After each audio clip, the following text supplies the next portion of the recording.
press up. But Gail, do you want to crack on? Yeah, okay. Before we talk about the new season and all your new signings, can we just reflect on Alessia? She's spinning here talking, saying just how easy that decision was. Is she perhaps the most important signature you've got over the past few months for what this club wants to do going forward?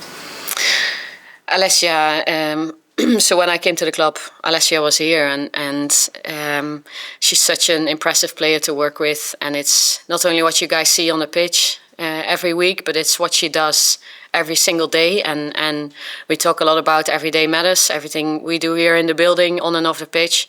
And she invests so much. So you can see all the work she puts in and how it comes out in games. And we're just so proud she's part of Arsenal. And I'm very happy I get the chance to work with her. And also very happy that she extended the contract. Where can that talent go? Where can you build on her? How good can she be? Where are the areas that she needs to go again? Yeah, so all the details obviously will stay with us, but we actually had a meeting yesterday. We tried to look at her holistically, so from all aspects of her game, and there's so many things to it, but there's details that we want to stretch her on. Obviously she's on a very high level, but there's still some details we see from all different directions that there's a couple of percentages to win, and that's what we're going after. And when we look at some of the other new signings, I mean, you spent £1 million plus, so you're going to get headlines. How's Liv Smith settled in, and what do you like about her? Where's she going to give you your added difference next year? Of course, we're very proud of the way we play our football, and it's very important to us. Also, it needs to be very purposeful, and it needs to lead to the wins. That's why we play, and that's the case when you represent Arsenal.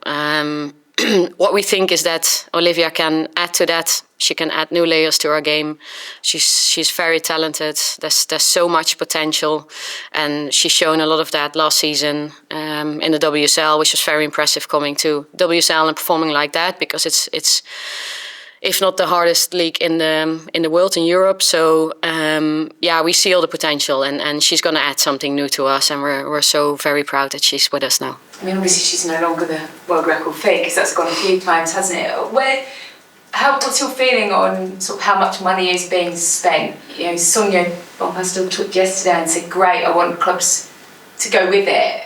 Does that sit comfortably with you? Does that bring added pressure? Is that good headlines?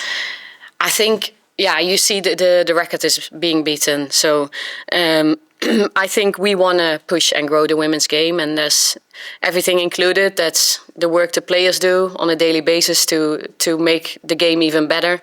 It's the work we do as coaches and as staff to make sure that the game grows and the players can perform on even higher levels. It's you guys, the media, helping us, pushing the game forward, giving us the exposure. It's everything, and investment is always going to be key, and I'm really happy that you can see that on all different levels. So I'm just very happy that the game is growing. And when you look at your opponents tomorrow and the kind of model they've gone about assembling their side, it's obviously entirely different to what you've done here and what this club have done. I mean, how do you perceive that? Is it a good thing? Are you fascinated to see how it goes? I mean, we all sit there and think that we can be managers, and someone has pretty much sat there and gone, quite like them, and I quite like them, and I quite like them. And how does it play out? Yeah, we'll see. That's the unknown. Huh? It's new. Of course, they've had their season in the WSL too. This is also new for them, and it's new for us. And that's part of the challenge for us on Saturday. There's a lot of unknowns. Of course, we've seen them play last season, and we have a good idea of who they are and what they are. But at the end of the day, we haven't played against this team because it's very new with a lot of new players. So just as many unknowns for me as for you, I guess. But of course, we're very happy, and it's an exciting project. So the more investment, the better to grow the women's game. And just finally, we know that the league's been competitive, but for those outside that see the same winners 6 times in a row, they do question that. Is that going to go this season, do you feel? Do you feel what you did last season sets you up to end that kind of league domination? There's zero guarantee, because I think what we achieved at the end of last season, there was so much work put into it. And if you look back at the season we had, there were so many challenges that we had to overcome on the way, and nothing, or a lot of things weren't perfect. But then you end up at the end of season winning a Champions League. So that also brings us a lot of clarity somehow on you will go through different phases in a season, and not everything has to go and be perfect, but you have every single day ahead of you to be able to make the best out of it, and things are possible. So what we learned is that we have belief in what we do. What we also learned is that we need to be very humble, and there's no guarantees. We just need to understand that what we do, what we put in every single day can lead to something, but still there are no guarantees, but we'll do everything we can. Tim. Hi Renee, I wanted to ask first about Leo Volti. I don't think you have to know very much about football to watch it very closely to understand the quality of the player. I think that's very obvious, but I wondered if you could talk a little bit about the person and the leader, and obviously respecting the privacy of the conversations you've had with her, just what a loss she'll be on that side to Arsenal. When I came to Arsenal, in my role as an individual development coach, she was one of the first players I got really close with, because she invests a lot in her own game and in her own development. So she started to send me messages and clips and wanted to review things. So we very quickly built a strong relationship, and I think that says everything about Wally, how she wants to take ownership of things, and how self-reflective she is. She cares for everyone and everything. So that's a big strength, and that's of course a loss for the team, because she was in a lot of things she could see the small details, and she wants to see every single person, and that's a big strength of Wally. And if you look at leadership and players, I think everyone carries leadership, but if you look at the squad, then of course that's what she was bringing us off the pitch, and that was really strong. And so that will be a loss for us, but there's a lot of other personalities and strengths in the team as well who will pick that up. But she was an incredibly valuable member of the squad. And can I ask a question more overall about midfield? Because I mean, it strikes me that like when it came down to it in the biggest games, you played Kim Little and Mariana, neither of whom are like what people would consider natural sixes, and Leah was probably the most defence-minded, naturally defensive-minded of the midfielders left. It strikes me you have a more fluid interpretation of midfield, and I think a lot of fans are curious about how maybe some of that will play out, and what your kind of vision of a midfield is without, like, again, what people would consider a proper number six. Interesting. I believe in the defensive discipline is huge for us. It's very important, and it's one of our big pillars. So it's very important. That's something we build our game on. But that role is to play for every single player on the pitch. So it's not only one role that will do that for us. Every single player at this level, playing for Arsenal, you have to be able to contribute in the attacking game and in the defending game. So that's what we ask from every single player. What we think is very important, that we have a structure on the pitch that will always balance us and gives us cover on the areas in the pitch. And like I said, that's every player's responsibility. And Wally was really good at those things, of course, but we also see that we have a lot of players in our squad in midfield that can do that, and the structure of the whole team together can make sure that works. Thanks. Hi Renee, nice to see you. You were talking about investment before. I just want to go back to kind of the transfer window a little bit in terms of the timing of the window shutting the evening before the opening game in the WSL. I found it quite distractive. I don't know whether you found it quite distractive. Would you have liked to have seen that window shut a bit earlier? Good question. I think it looks different in all different leagues. Certain leagues have already started while the window is still open. Well, it's part of it's the rules that we'll have to play with. It's part of it, but I think for us it was really important to early have a good idea of how we wanted to build the squad, and I think across the club with everyone involved, we did a really good job being very proactive and early with what we wanted to achieve. And like I said, I'm really happy with the squad that we have. Can I just check team news? Is everyone available? Yes, apart from Leah Williamson. Art? Hi Renee. Sorry to go back to Alessia, but when it was announced, one of your quotes said that obviously aside from her goals, she helps the kind of team culture as well. And I was just wondering if you had any examples how she does that behind the scenes.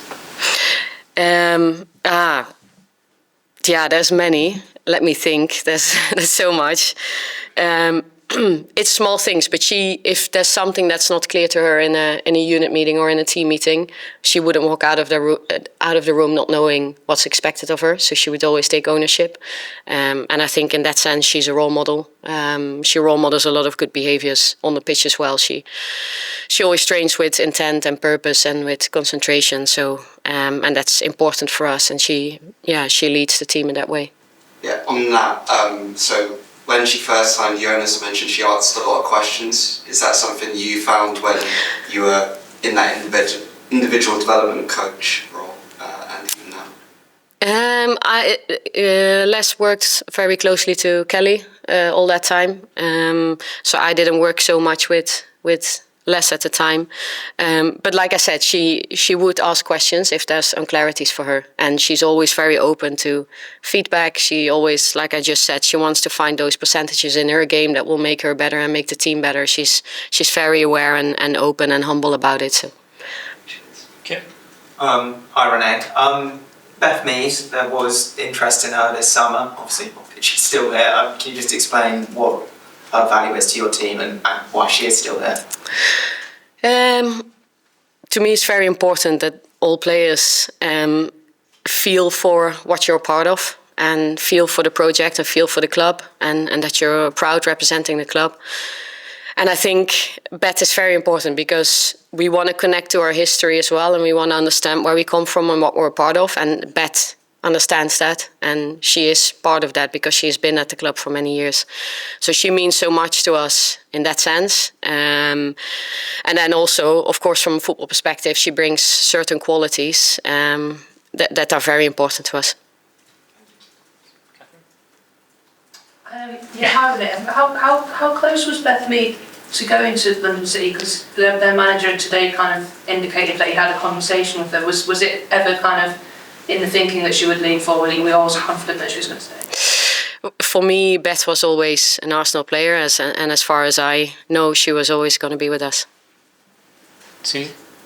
Yeah, I wanted to ask you about how you're feeling, because obviously when you come in to this role last season, sort of after the season started, the results haven't gone the way the team would have liked. You're getting to start this campaign afresh. You've had a full pre-season. This is your first full season as Arsenal head coach. Like, how have you been feeling about the group, and like, how are you feeling we've developed in the last year? A lot. Yeah. So there's been so many learnings for me. But I feel we're in a really good place. I think as a group of staff and players, we've tried to tackle everything that we think will impact us in the season early. So we set a foundation during pre-season, and we've done a lot of good work, I think, together. So it's been a great period, and it wasn't easy because we started early in mid-July, and then we had different groups of players dropping back in after the Euros. So we had to integrate everyone, and that's from a team cultural perspective. It's from a tactical perspective. It's physical, so that there was challenges, but I think everyone in staff and the players themselves have done a really good job. And especially the players that have been here and coaches, me included, from mid-July, we feel that we want to get going now. How important was it to get the business done early? How significant is that in terms of preparation as well? Yeah, no, very good. The earlier you have your players in, the better. So for us, it was good. So you give those players the time to integrate and understand the game model and connect with the team and staff and get used to the surroundings, the environment. So I think that's been very positive for us. Thank you. A few minutes left, Flo. Hi Renee, I just wanted to ask about Jenna Nicehorn. Obviously when she arrived, she came from a club where she was playing a lot and one of the key players there. She hasn't featured a lot since joining Arsenal. I'm just wondering what your ambitions were for her this season, what kind of role she's going to play in the season. Yeah, so like I said, I'm really happy with the squad we have. I think we have incredible competitions on all positions, and I think we'll need that throughout the season. And Jenna is our player and an important player for us as well. She's played different positions throughout her career, and we know that she can cover different positions for us as well. She's very versatile as a player. She brings certain things to us as a team, and what we will always do is to try to build a team as functional as possible or as effective as possible for the games that we have to play. Angelina. Hi Renee, Angelina from Salzburg here. I spoke to Sonia Bonpastor last week, and she was saying that because of the domestic treble that everyone wants to beat Chelsea. But as European champions, I wanted to ask, do you feel a similar level of pressure, if not even more of a bit of a target on your back? We always feel pressure, I think, for as long as I've been here. Also in the other role, I think when we play our games, opposition want to go out and try and beat us.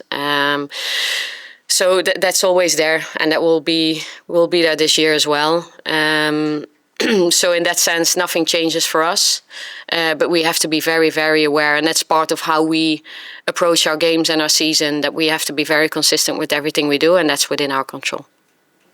Aisha. Hi Renee, nice to see you again.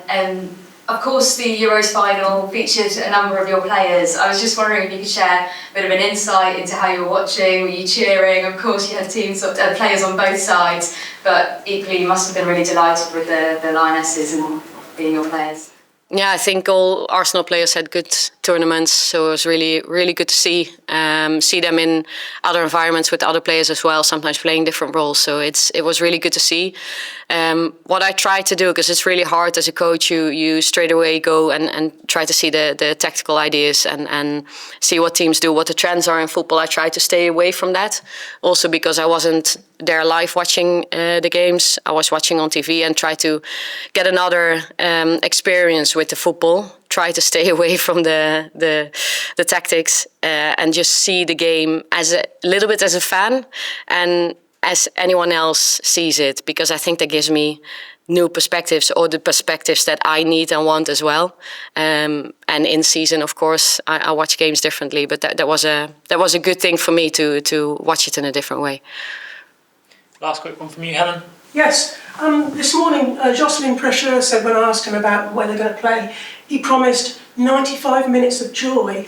And you in the past have talked about Arsenal playing rock and roll football. And tomorrow it's going to be absolutely lovely weather. I heard it on the radio coming up here. So is there any possibility we might have overbuilt this fixture tomorrow?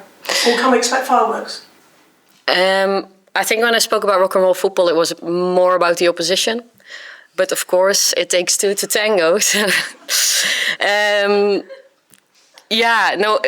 that's the unknown. Huh? We of course, we know what their ideas are. And it's going to have to play out tomorrow. I think we're very prepared for what they will try to do tomorrow, and we are very humble about the game.